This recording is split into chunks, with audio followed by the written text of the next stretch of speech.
Welcome back to another PropStream tutorial. In this video, we're going to go over how to build a buyer's list. Building a buyer's list is pretty easy. If you look at the top left of the screen right here, this is where our information is going to populate once we zero in on either a city, a zip code, or even a neighborhood or a street. So try to use like a random city just so you guys can see that it works everywhere. So we're going to let's do Boston, Massachusetts. So no matter where you are though, no matter where you are in the country, this works. And this is for my wholesalers that are looking for a buyer's list for the properties that they're bird dogging or wholesaling. And then also for real estate agents. If you're a real estate agent and you have a listing and you're looking for a buyer, the easiest thing you can do is just look for a buyer who buys a lot in the zip code where your property is at. So let's just look at Boston, Massachusetts. It says that in the total city, there's 12,155 cash buyers. So let's get a bit more zeroed in. Let's go to filters and let's just look at single family homes. Probably my favorite filter to look after. So we have let's click this house right here, 54 Snow Hill Street, Boston, Massachusetts. So this property is actually on the market. Oh, no, it's not on the market anymore. You know what? Let me find a property that's on market so I can show the realtors how to do this. On market, yes. All right, 44 properties, wonderful. So for these multi-million-dollar listings, let's click here, 77 Myrtle Street. And we see that it is on the market. It's actually on the market for rent, not for sale, because whenever you see a price that looks like it would be impossible for a $3.9 million house to be on the market for $21,500. That means that the property is for rent. So we want to find something that's for sale. So let's look at this bad boy. MLS details. All right, cool. So this one is for sale, but it looks like they have an offer on it. But I'm just going to use this as an example just for time's sake. Okay. So let's just say I'm the realtor, right? I'm the realtor, and the realtor on this is, it should tell us the realtor's name here.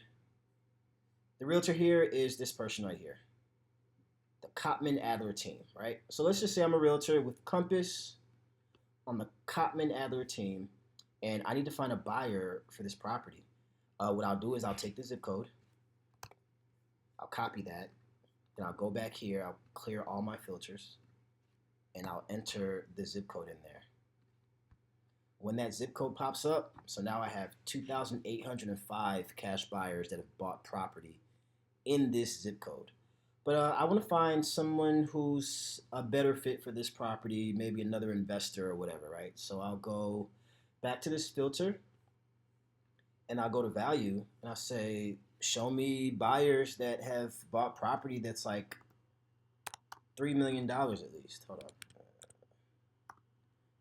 come on now. Why not functioning? All right. 3, 1, 2, 3, 4, 5, 6. All right. Come on, that's wrong with buttons. 1, 2, 3, 4, 5, 6. All right. Cool. All right, 3 million. Cool. So I have now click here. All right, that's not quite right. Oh, this one. So this person bought this property, this condo, for 3.3 million. So they are a potential buyer that I could reach out to. So I'd highlight that. This can't be right. There's got to be something up here because there's no way there's a $481 million 4-bedroom house. So we're just going to neglect that one. But I'll just scroll down to see other properties that have been bought for over $3 million. So this one, I'll click that. It's a cash buyer, so somebody who can buy a house or a condo for $1.8 million in cash can probably afford to buy a $4 million house or a $3 million house if they got a mortgage. So I'll just add them as well. $30 million. You know, let's just add them. There could be something up with that. We'll add this person too. And so you'll just continue doing that. You'll just all the properties that have sold for cash for extremely high amount of money in cash. You'll just highlight it, right? So I'm not going to highlight everything because then we'll just be here all day. So I've selected 9. So then I'll go here and add to list, and I'll say potential buyers for my Boston, for my 02116 listing. And I'll just put in parentheses, all have bought cash in the area. You want to make the list as detailed as possible so that you don't lose it. So that's 9 potential buyers right there. So it's going to save. It's going to save to a list. And then I'll go here to my properties. And I'll scroll down to where that is.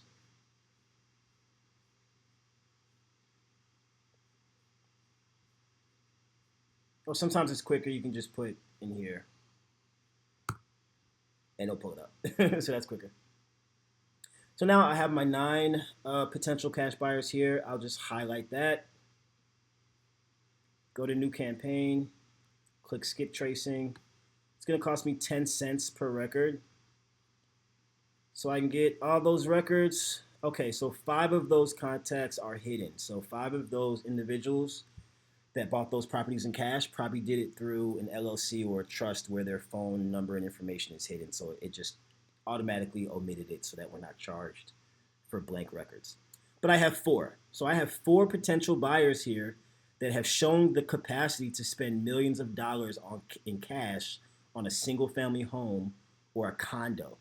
And it's only going to cost me 40 cents.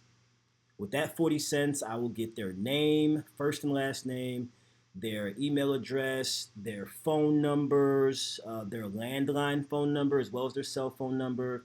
And then also I'll be able to look at all the other properties that they own, as well as their mailing address. The mailing address is important because the mailing address is probably where that investor lives. That's probably their actual house. So if you wanted to send them direct mail, then that could be an option as well. It only costs you 40 cents. So I'm not going to place this order. I'm not going to buy this, just doing this for example's sake. But for 40 cents, and you have 4 potential buyers. Now, one of my favorite ways to reach out to cash buyers in a way that makes them respond to me is that if I'm only sending it out to 9 potential cash buyers, then I would send a FedEx letter, not a email, not even a cold call or a cold SMS. I would send them a FedEx letter that requires their signature. Why? The reason being is that anybody who gets a FedEx letter in the mail that requires a signature, they automatically think it's very, very important communication. They're guaranteed to open it, and they're guaranteed to read the entirety of the message. So, how do you do that? Like, what should you write? How should you write it? There's a website I like, which allows you to automate handwritten letters. They actually use a machine that they put a pen inside, and they have that machine actually write on paper with a real pen so that it looks like a handwritten letter. So let me find the company. Automated handwritten letters for direct mail. There's actually a lot of companies that do it. So if you put that in, you'll be able to find it. So let's just click this just for example purposes. So yes, you can send handwritten letters. It'll look handwritten. It will be written with an actual pen, a blue pen or a black pen. And the machine just makes sure that it writes in real human handwriting. So it's not like a printed letter that was typed. This creates more of an intimate connection with whoever opens that letter. Because in my mind, if I'm the person receiving this letter, number one, they sent me FedEx or UPS, and it had to be signature required. Or if you send it USPS, send it certified so that it requires a signature. And it just makes them feel a lot special, and they're more likely to give you a call. Even if they give you a call back to say, hey, we're not really interested in that property, but we appreciate the gesture. We actually want to buy something in this part of town or in this part of town. It's a great way to start building relationships with capable and qualified cash buyers. and literally it costs $3.25 per letter. So of course, you may not want to do this at scale. You may not want to do this to 1,000 cash buyers, but if you want to do it to 10, 15, 20, or even 100, if you have an amazing listing and you really need the capable, qualified cash buyers in that zip code to know what's going on, just in case they may have a friend that may want to buy it, then yeah, you could go with 100. And you could have it handwritten. So let's just say let's just say the cash buyer's name is Daniel. Say, hey, Daniel, my name is Tosin. I'm reaching out to you because I see you have purchased property in the 02116 zip code. I'm not sure if you are an investor or if you buy for personal domicile. Personal domicile, Thomas. However, I would love to share with you a listing I currently have at, and then we'll just go pull whatever that address was. What was that address that we clicked on?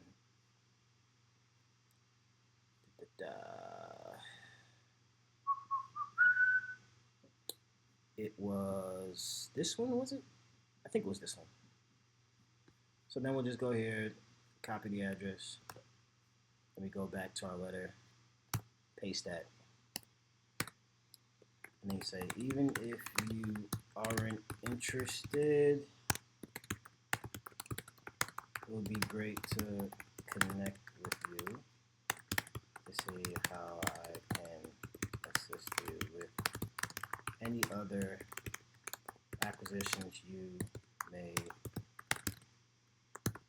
want to undertake in the future. Trust me, I'm your guy. So you want to, I think I'm over the character count. So let's just, for example's sake, let's just get this out of here. Want to undertake, and then trust me, I'm your guy. All right, it's all good, guys. This is real time, man. This is real time. Doesn't have to be a perfect polished video as long as you see what I'm trying to share with you. I would love to share with you a listing. Okay, I can get rid of currently. Currently I have it. Trust me, I'm your guy. So I ended off with that last line, trust me, I'm your guy, because it just brings more life to the letter. It just sounds more real. You know, if you don't know what to say, guys, you could copy something like this and then type it and then paste it into Chat GPT and have it do something better for you, right? So let's do this. Let's say, all right, I can say, rewrite this to sound very casual and from a real person. And then paste the message. And Chat GPT will rewrite it and let you choose what sounds more legitimate. So we have these two options that it's given us. So make it sound more personable and casual so it comes off genuine from a real person and not a computer. You can literally tell Chat GPT to do whatever you want it to do, right? All right, so, you know, for example's sake, let's just use this. Copy, and let's go back to our letter, and then paste that in there. Hold on. Why is it not letting me copy it? What's going on? Bear with me. Copy, all right. There we go. Okay, we got a character count issue. So I guess you got to make sure that you're within the character count. So just do that or whatever. and help out. So you pay for this, and then you send this to your lead. You send this to your potential cash buyer in a FedEx letter or a certified letter or UPS. And I guarantee you, your phone will be ringing. This cash buyer will be calling you back. So, guys, subscribe to the series, subscribe to the channel. I'm trying to make about 100 to 150 videos on tutorials on how to use PropStream to further your real estate career, whether you're a wholesaler or whether you're a real estate agent and you're going, you're tackling real estate in the more traditional way.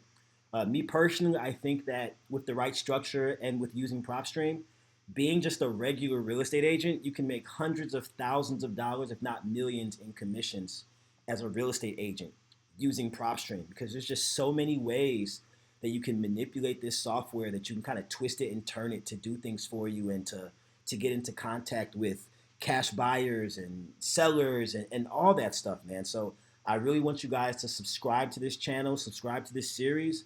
Please like and comment down below if there's anything you want me to touch on, if there's any topics or any tutorials or any strategies you want me to show you how to use using PropStream.